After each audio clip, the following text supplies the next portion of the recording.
Good evening students. आज का हमारा टॉपिक है metre bridge, that means slide wire bridge. तो सबसे पहली बात तो मैं आपको एक कहना चाहूँगा, इस वीडियो में आप ये एक्सपेक्ट मत करना कि आपको मीटर ब्रिज के बारे में पूरा बताया जाएगा। तो सबसे पहली बात है इसमें कि हम पढ़ेंगे मीटर ब्रिज क्या होता है। मीटर ब्रिज में जो हम ये कंपोनेंट्स यूज़ करते हैं जैसे आरबी, ये रजिस्टेंस बॉक्स क्या होता है, ये जी गैल्वेनोमीटर क्या होता है, थोड़ा सा इनका इंट्रोडक्शन देंगे। तो लेट्स शुरू करते हैं। बेटे सबसे पहली बात, मीटर ब्रिज क्या होता है आप लोगों ने पढ़ा है। व्हीटस्टोन ब्रिज कोई डिवाइस नहीं है। व्हीटस्टोन ब्रिज सिर्फ एक अरेंजमेंट है, जुगाड़ है 4 रजिस्टर्स का in the form of quadrilateral. और जब ये बैलेंस स्टेट में होता है, कौन, व्हीटस्टोन ब्रिज जब बैलेंस स्टेट में होता है तो P/Q इक्वल टू R/X होता है। और ये जो गैल्वेनोमीटर वाली ब्रांच है, ये वाली, इसमें कोई करंट फ्लो नहीं करता। ओके, आप लोगों ने पढ़ा है। तो जब व्हीटस्टोन ब्रिज बैलेंस होता है उसमें गैल्वेनोमीटर से कोई करंट फ्लो नहीं करता। In that case P/Q equal to R/X होता है। ओके, तो व्हीटस्टोन ब्रिज के प्रिंसिपल पर ही हमारा ये मीटर ब्रिज बनाया गया है। मीटर ब्रिज में भी यही कंपोनेंट्स होते हैं P, Q, R और X। यहाँ पर जो अननोन रेजिस्टेंस है जिसे हमने X लिखा है, यहाँ पर उसे S लिखा है। क्या लिखा है? S। तो हम S लिख देते हैं। ओके, तो सबसे पहली बात ये आरबी रजिस्टेंस बॉक्स क्या होता है। अभी हमने पहले ही कह दिया कि इस वीडियो में हम मीटर ब्रिज को पढ़ने की जगह उसका एक विजुअलाइजेशन करेंगे कि ये होता क्या है। तो सबसे पहले ये आरबी रजिस्टेंस बॉक्स क्या होता है। बेटे ये जो आप नीचे फिगर देख रहे हो इसी को रजिस्टेंस बॉक्स कहते हैं। दिस वन जिसके नीचे हम लिख रहे हैं ये है रजिस्टेंस बॉक्स, जिसे इन शॉर्ट आरबी लिखा गया है। रजिस्टेंस बॉक्स क्या होता है, जैसा आप देख रहे हो, रजिस्टेंस बॉक्स एक तरह का वेरिएबल रजिस्टर है। वेरिएबल रजिस्टर मैंने क्यों बोला, क्योंकि हम इसका रजिस्टेंस चेंज कर सकते हैं। तो आप ये कीज देख रहे हो 1 2 3 4 5 6 7 8 9 10 11 12 13। तो फिक्स नहीं है, 13 ही कीज हो सब में। इट डिपेंड्स ऑन कि रजिस्टेंस बॉक्स का रजिस्टेंस कहाँ से कहाँ चेंज होता है। ओके, तो इसमें तो 13 कीज हैं। ये जो 2 पॉइंट्स आप मेटेलिक स्टील के देख रहे हो, ये दो, these are used for connection in circuit. ये सर्किट में कनेक्शन के काम आते हैं। जैसे एक यहाँ पर लग गया और एक यहाँ पर लग गया, तो ये 2 पॉइंट्स हैं वो सर्किट में कनेक्शन के यहाँ पर और यहाँ पर काम आते हैं। ओके, अब अगर हम किसी भी एक की को निकालेंगे, जैसे इसको निकाल दिया, तो बाकी बची हुई कीज तो लगी हुई है, तो रजिस्टेंस उसी अकॉर्डिंग होगा। आप इसे निकाल दोगे तो इसका रजिस्टेंस हट के बाकी का हो जाएगा। एक्चुअल में ये सब किस में होते हैं, आपस में कनेक्टेड होते हैं पैरेलल में। किसी भी एक को निकालोगे तो बाकियों के हिसाब से नेट रेजिस्टेंस निकलता है। ओके, तो ये हो गया रेजिस्टेंस बॉक्स। एस क्या है? एस एक अननोन रेजिस्टेंस है जिसका रेजिस्टेंस हमें निकालना होता है। अब बचे पी और क्यू। पी और क्यू क्या है? देखो, सबसे पहली बात, ये जो ए से सी तक ये 1 मीटर का वायर है, ये किसी अलॉय का होता है, मैग्नेनिन, नाइक्रोम एटसेट्रा का। तो ये अलॉय का होता है। तो एक क्वेश्चन बच्चों के मन में ये भी होता है कि ये वायर अलॉयज का क्यों होता है, मेटल का जैसे कॉपर का क्यों नहीं होता। तो अभी हम उसको डिस्कस करेंगे। पहले हम थोड़ा सा इसका ओवरव्यू कर लेते हैं। ओके, तो ये 1 मीटर का वायर है, इसके नीचे ये 1 मीटर का स्केल लगा होता है। एक्चुअल में क्या होता है, ये जो गैल्वेनोमीटर है इसके साथ ही जोकी लगी होती है, जो कि एक तरह से इन शॉर्ट आप कह सकते हैं एक पेन की तरह होती है। उसका एक 1 एंड यहाँ होता है, जोकी को हम वायर के डिफरेंट पार्ट्स पर टच करते हैं, यहाँ यहाँ यहाँ यहाँ जगह जगह। तो उससे क्या होता है, ये गैल्वेनोमीटर है जो इसका डिफ्लेक्शन चेंज होता है। किसका डिफ्लेक्शन चेंज होता है? गैल्वेनोमीटर का। तो at first you should know what is galvanometer and how does it's deflection changes. तो सबसे पहले हम गैल्वेनोमीटर का एक विजुअलाइजेशन कर लेते हैं। तो गैल्वेनोमीटर का विजुअलाइजेशन करते हैं। तो बेटे ये आप फिगर में देख पा रहे हो, इट इज गैल्वेनोमीटर। ये जो आप फिगर में देख रहे हो ये गैल्वेनोमीटर है। क्या है? गैल्वेनोमीटर। ये जी भी लिखा हुआ है इसके लिए। ओके, गैल्वेनोमीटर में 2 टर्मिनल होते हैं, ध्यान से देखना। ये पॉजिटिव टर्मिनल है और ये नेगेटिव टर्मिनल है। बेटा यहाँ पर बीच में होता है 0। क्या होता है? 0। अगर गैल्वेनोमीटर में करंट आएगा तो इसका जो निडल है ये डिफ्लेक्शन देता है। निडल ऐसे दोनों तरफ फ्री टू मूव होता है। इनिशियली जब तक आप गैल्वेनोमीटर को सर्किट में नहीं लगाओगे, जब तक आप गैल्वेनोमीटर को सर्किट में कनेक्ट नहीं करोगे, इसमें करंट फ्लो नहीं होगा। तो इसका ये निडल इनिशियली 0 पर होगा। कहाँ होगा? 0 पर। ओके, 0 पर होगा। अब बाकी जैसे ही इसमें करंट फ्लो करेगा तो डिफ्लेक्शन देने लगता है and it is free to move to give deflection both sides. ये डिफ्लेक्शन दोनों तरफ दे सकता है। ओके, तो लेट शुरू में 0 पर था, कहाँ पर था, लेट शुरू में 0 पर था। अब जैसे ही इसमें करंट आया तो निडल कहीं भी जा सकती है, जैसा कि अभी बताया। जैसे इसमें करंट आया निडल इधर चली गई, कहाँ चली गई, इधर। अब हमने पढ़ा है कि मीटर ब्रिज किस पर काम करता है, मीटर ब्रिज काम करता है व्हीटस्टोन ब्रिज के प्रिंसिपल पर। It means in balance state galvanometer में कोई करंट नहीं होता। तो जैसा कि अभी बताया, अब आप गैल्वेनोमीटर तो समझ चुके हो, गैल्वेनोमीटर दोनों तरफ डिफ्लेक्शन देता है। अब ये जॉकी है, अब जॉकी को जब आप मूव करवाओगे यहाँ पर यहाँ पर यहाँ पर जगह जगह लगाओगे तो गैल्वेनोमीटर में करंट फ्लो करेगा। शुरू में इसकी निडल कहाँ थी, लेट उसकी शुरू में निडल थी सेंटर पर 0 पर। जैसे ही आपने जॉकी को कनेक्ट किया, लेट आप यहाँ लाए, कहाँ पर लाए, जहाँ P लिखा हुआ है यहाँ लाए। तो जैसे ही आप P वाली जगह पर लाओगे तो लेट इसका डिफ्लेक्शन इस तरफ हो गया, कहाँ हो गया, इस तरफ। ओके, डिफ्लेक्शन इस तरफ हो गया। बट हमने तो पढ़ा है कि बैलेंस स्टेट में गैल्वेनोमीटर से कोई करंट फ्लो नहीं करता, तो निडल इधर नहीं आनी चाहिए, अब निडल को इधर लाना है। कहाँ लाना है, निडल को इधर लाना है। तो इसके लिए हम क्या करेंगे, जो जॉकी है इसको मूव करवाते रहेंगे। जैसे जैसे जॉकी मूव करेगी गैल्वेनोमीटर में फ्लो करने वाला करंट चेंज होगा, इसका करंट चेंज होगा तो इसका डिफ्लेक्शन चेंज होता रहेगा, चेंज होता रहेगा। तो करते करते एक टाइम ऐसा आएगा जब इसका डिफ्लेक्शन 0 हो जाएगा। डिफ्लेक्शन 0 होने का मतलब अब इसमें कोई करंट नहीं है। अब इसमें कोई करंट नहीं है तो हमारा जो ये मीटर ब्रिज है ये अब किस में आ गया, बैलेंस स्टेट में। किस में आ गया, बैलेंस स्टेट में। अब क्योंकि ये बैलेंस स्टेट में आ चुका है, बैलेंस स्टेट में आ चुका है तो P upon q is equal to कितना होगा, R अपॉन एक्स। तो देखो R तो रजिस्टेंस बॉक्स का रजिस्टेंस है, S ये हो गया हमारा। अब बात है P और Q क्या होते हैं। अब दो बातें ढंग से सुनना। अब ये बैलेंस हो चुका है तो ये जो पॉइंट B है इसे कहते हैं बैलेंसिंग पॉइंट। क्या कहते हैं बेटा पॉइंट B को, पॉइंट B को कहते हैं बैलेंसिंग पॉइंट। ओके, तो यहां से यहां तक की जो लेंथ है it is balancing length.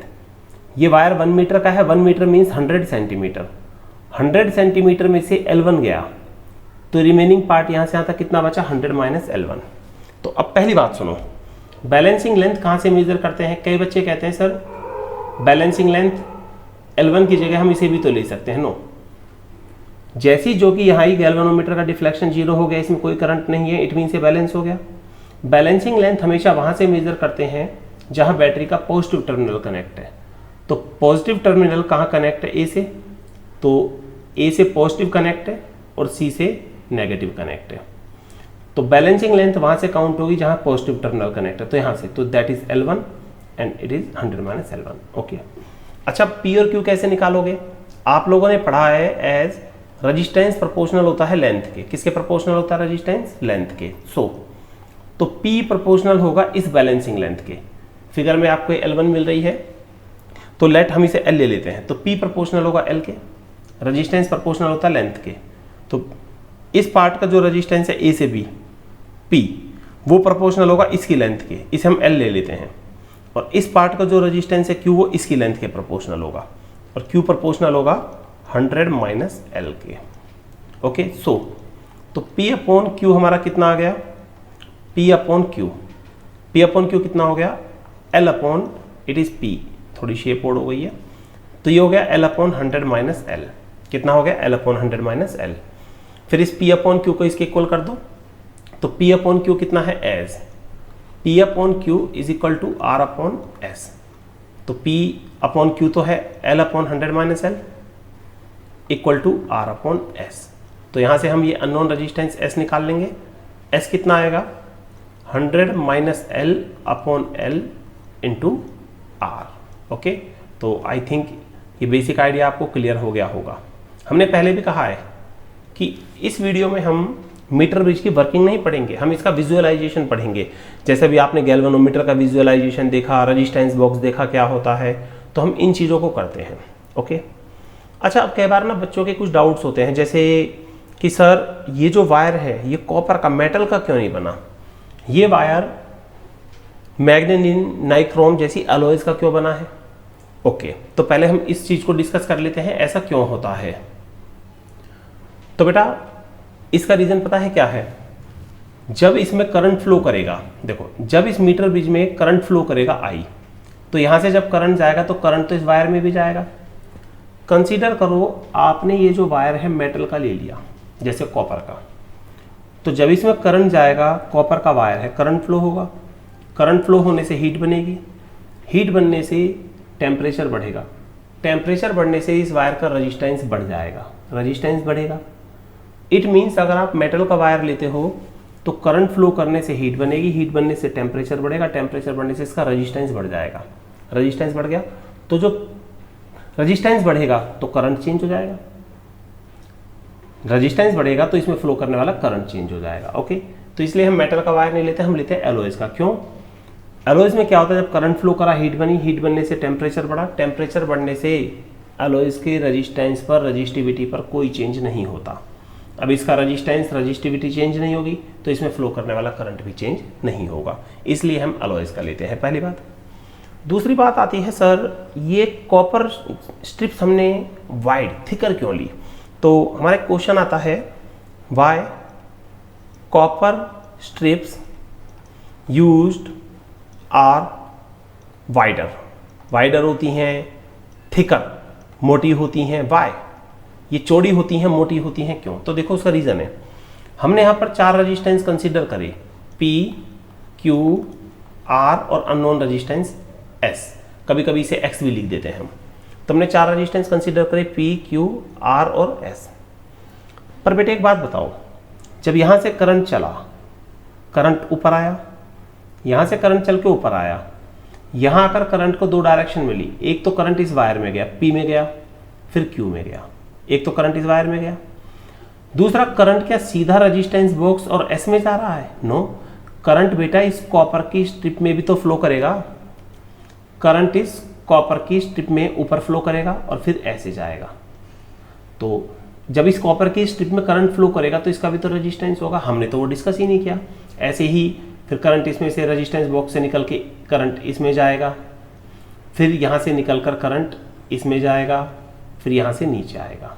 Okay, तो जो हमने रेजिस्टेंसेस लिए, हमने लिया करंट ऐसे गया, P में गया, Q में गया, हमने PQ ले लिए, करंट ऐसे गया, R में गया, S में गया, हमने RS ले लिए।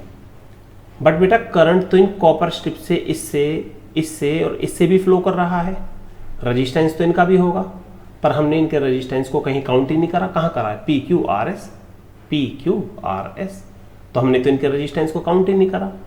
तो इसलिए हम क्या करते हैं, आपने पढ़ा है रेजिस्टेंस होता है rho into L bye A, तो रेजिस्टेंस इन्वर्सली प्रोपोर्शनल है एरिया ऑफ क्रॉस सेक्शन की। ओके, इसलिए हम क्या करते हैं, जो कॉपर की स्ट्रिप्स हैं ये वाली, ये 3, इन तीनों को थिकर, वाइडर, मोटा बनाते हैं, चौड़ा बनाते हैं, वाइडर चौड़ा।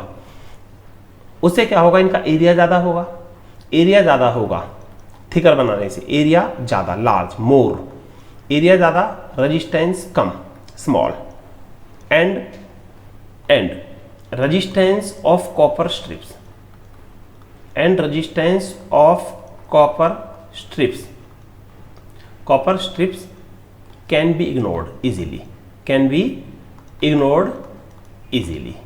ओके, समझ गया? तो कॉपर स्ट्रिप्स को वाइडर, चौड़ा, मोटा क्यों यूज करते हैं? आप वाइडर, मोटा, चौड़ा यूज करोगे, एरिया ज़्यादा, रेजिस्टेंस कम, रेजिस्टेंस कम, तो इनके रेजिस्टेंस को हम इग्नोर कर सकते हैं। तो कॉपर स्ट्रिप्स का रेजिस्टेंस इग्नोर हो गया, तो 4 ही रेजिस्टेंस है, PQRS, और हम इसको यूज कर सकते हैं। आई होप आपको ये विजुअलाइजेशन अच्छा लगेगा और समझ भी आएगा। ठीक है, बाकी में मीटर ब्रिज के यूज क्या होते हैं बेटा? Metre bridge is used to measure an unknown resistance, या अननोन रेजिस्टेंस को मेजर करने के काम आता है, और 2 अननोन रेजिस्टेंसेस को कंपेयर करने के भी काम आता है। जैसे 2 अननोन है S1 S2, दोनों को कंपेयर भी कर सकता है कि S1 बड़ा है या S2। ओके, अच्छा एक चीज और याद रखना, जैसे अननोन रेजिस्टेंस S कितना आया था, इतना आया था, तो S इनवर्सली प्रोपोर्शनल है बैलेंसिंग लेंथ की। तो जिस अननोन रेजिस्टेंस के लिए बैलेंसिंग लेंथ कम होगी, बैलेंसिंग लेंथ कम, अननोन रेजिस्टेंस की वैल्यू ज़्यादा, बैलेंसिंग लेंथ ज़्यादा, अननोन रेजिस्टेंस की वैल्यू कम। ओके, तो आई होप आपको इसके पार्ट समझ आ गए होंगे, गैल्वेनोमीटर कैसे वर्क करता है, ये रेजिस्टेंस बॉक्स क्या होता है, इसका रेजिस्टेंस कैसे वेरी करता है, क्योंकि अभी बता दिया है। हम जैसे इस की को निकाल देंगे, ये वाली, ये जो आप देख रहे हो जिस पर मैंने ग्रीन स्पॉट बनाया है, अगर हम इस की को निकाल दें तो इसका रेजिस्टेंस हट जाएगा। इसकी को निकालने से रेजिस्टेंस जो आपको ये दिखाई दे रहा है ये 500 लिखा है यहाँ पर, तो 500 सर्किट से बाहर हो जाएगा, तो बाकी के हिसाब से रेजिस्टेंस कैलकुलेट हो जाएगा। तो गैल्वेनोमीटर क्या है, रेजिस्टेंस बॉक्स क्या है, वायर एलॉयज का क्यों होता है, पी और क्यू ये कैसे यूज़ करते हैं, और कॉपर की स्ट्रिप्स को वाइडर चौड़ा मोटा क्यों रखते हैं। तो ये कॉन्सेप्ट आपको समझ आ गया होगा।